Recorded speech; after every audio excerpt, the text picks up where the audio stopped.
फगुआ में छौरी तू अली हा घरे अपन भतारे के बारे में कह गे। होली में छौरी तू अली हा घरे अपन भतारे के बारे में कह गे। अगे लागा हो बड़ी चिकन अली हगे। अगे सुन ना सैया वाला केलवा तू खैली हा रोज गे। होली में छौरी मोटैली हा रोज गे।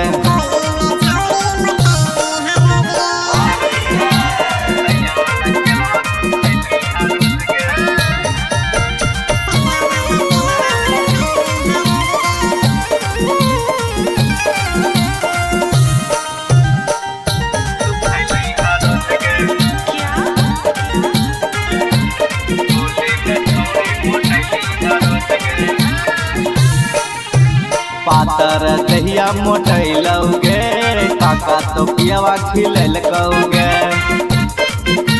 हे गे छौरी पातर दहिया मोटैलौगे काका तो पियावा घोटैलकौगे। लागा हो बड़ी चिकन अली हगे। सैया वाला केलवा तू खैली हा रोज गे। फगुआ के माजा उठैली हा रोज गे।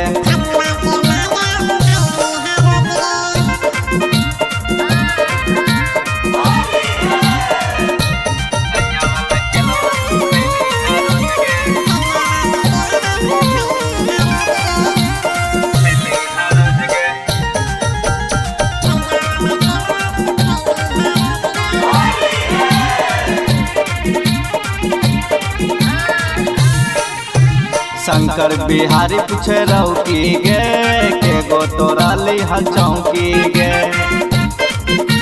हे गे छौरी शंकर बिहारी पीछे रौकी गे के गो तोराली हल चौकी गे।